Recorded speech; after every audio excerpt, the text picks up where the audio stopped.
রাজা রাজকৃষ্ণ স্ট্রিট একদা উত্তর কলকাতার থিয়েটার পাড়া। এবছর নবীনপল্লীর ভাবনা সেই থিয়েটার পাড়াই, যেখানে হারিয়ে যাওয়া কলকাতার পুরনো আস্বাদ পাবেন দর্শকরা। আর মহানগরের মহাপুজো নিয়ে আমরা পৌঁছে গেছি সেই নবীনপল্লীর পুজো মণ্ডপে।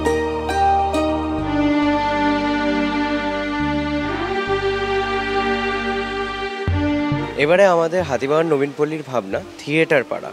এখনকার দিনে থিয়েটার বিলুপ্ত। থিয়েটার বলে এখনকার দিনে সিনেমা হল তো দূরের কথা, থিয়েটার চলে না, সিনেমা হল চলে না, থিয়েটার চলে না। এখনকার দিনে সব কিছু অনলাইনের যুগে আমরা চাই যে আগেকার দিনের সময় যেরকম থিয়েটারে নাটক এগুলো সব হতো, সেই পেশাদারি থিয়েটারটা আগের মতো যেন তাদের জীবনের যেরকম গ্লোরিয়াস ডেগুলো ছিল সেগুলো যেন ফিরে আসে।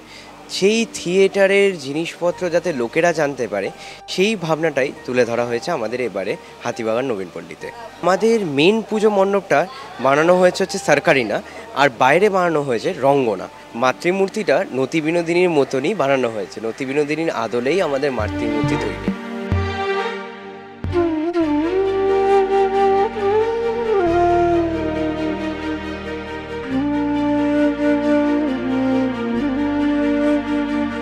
এখন সবকিছুরই ঝাঁপ বন্ধ।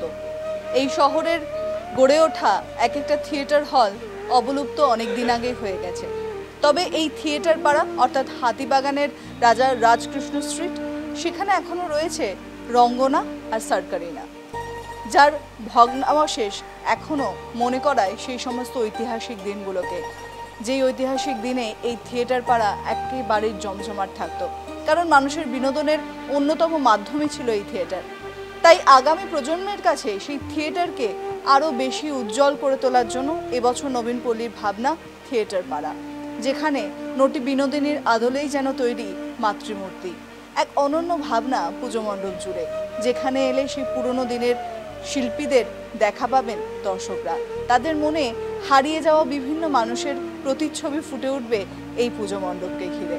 এক অনন্য ভাবনা এবছর নবীনপল্লীর এই পুজো মণ্ডপ সেজে উঠেছে, যাকে ঘিরে দর্শকদের উন্মাদনা চোখে পড়ার মতো হবে। ক্যামেরায় সুবীর দাসের সঙ্গে শাশ্বতী রায়, কলকাতা।